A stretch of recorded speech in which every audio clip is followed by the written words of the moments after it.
Hello everyone, welcome to my channel. I'm Bill W, and this is at Bill's Diecast 306. A few cool machines tonight for your viewing pleasure and possibly owning, adding to your personal collections. Thank you everyone for subscribing. Thank you everyone for hitting the notification bell, the like, the share, and all that goes with that. And I just want to say I'm here again. I am saying I'm here for the long haul. Not a short time. A good time maybe, but not a short time. So with these machines, let's get into it and see what you think. If you'd like to own some of these, please let me know, either in the comments or in my email. All right, so we have a Hong Kong metal base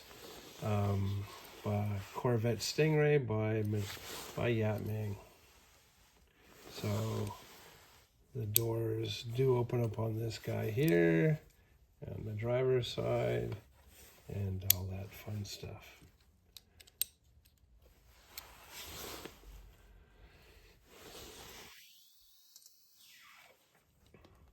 Now, a lot of times throughout the years, a lot of windows have been smashed, melted, shot, destroyed.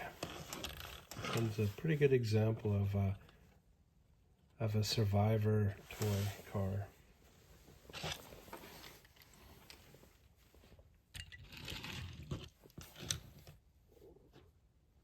Not bad for the suspension. Opening doors on this guy here. Okay, the decals are pretty good condition. Can be yours if you request it. And in all honesty, they're not bad. They're not bad machines. Pretty good for their ages. I would say these two guys probably maybe mid to late 80s. Hard to say. Now, you all know this machine here, James Bond, DB5, 63 Aston Martin.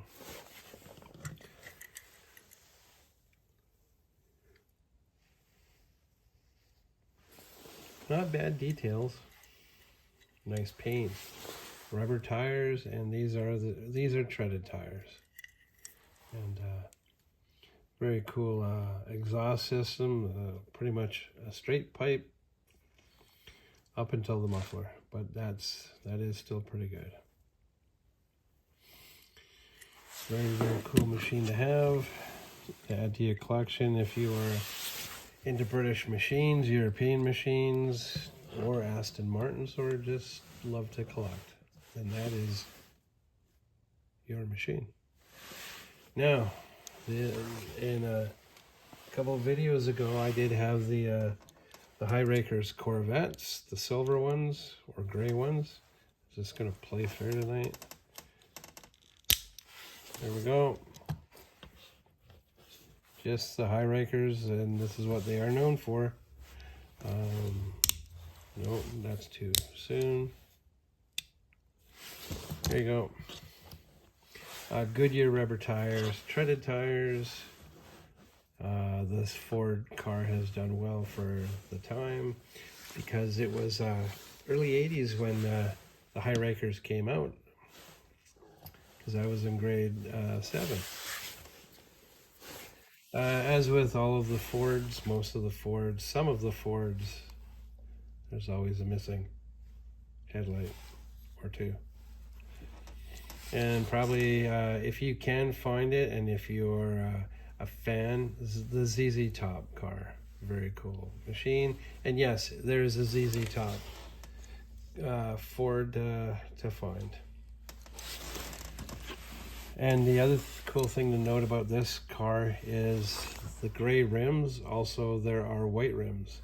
I found that out in 2009 doing a junk job.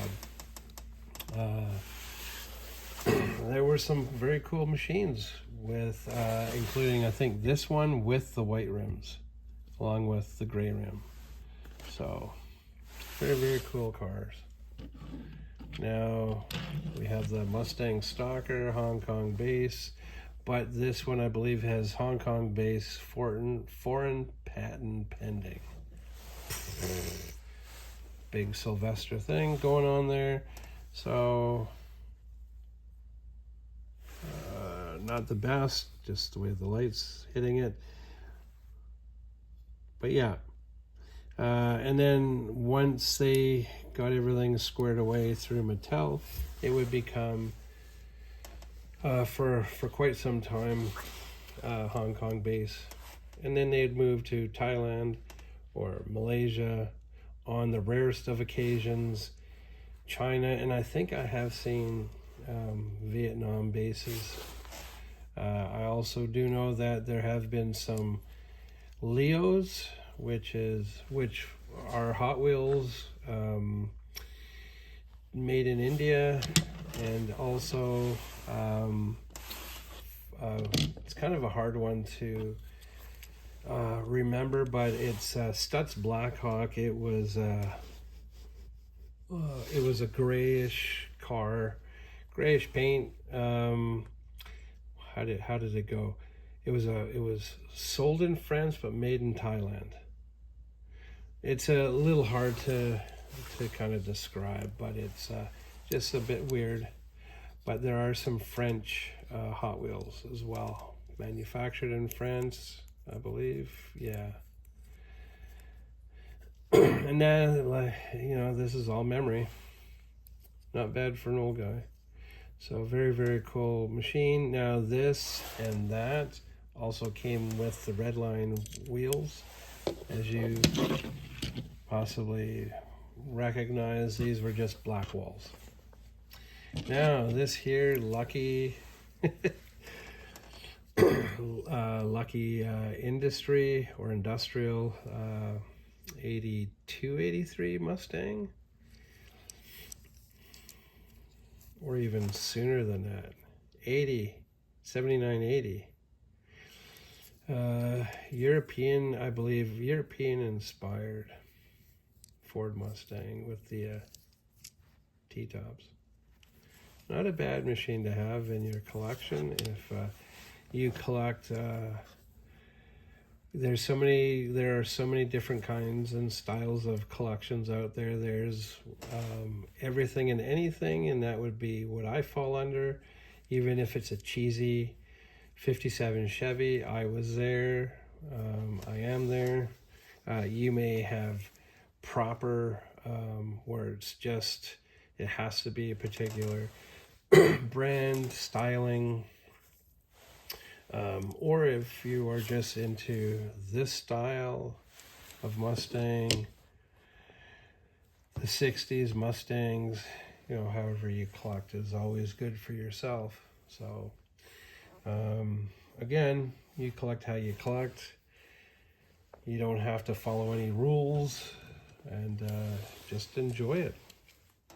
Now, Maisto or Maisto. This was part of I can't remember if this was a ramp truck. I think it was. I think this was part of a ramp truck. I don't think it was part of a car on trailer, but Fox body, hatchback, not the notchback. I believe a lot of the notchback 5 liters were more race car track proven than street proven. Very, very cool car to have. Came in part of a collection last year or a couple years ago. So there you have it. Very cool. Now we have by Marks. This is by Marks. Now what's interesting is that the way these taillights are is like the Shelby Mustangs. Convertible. Yep, definitely weird, definitely interesting. All metal car, base, everything.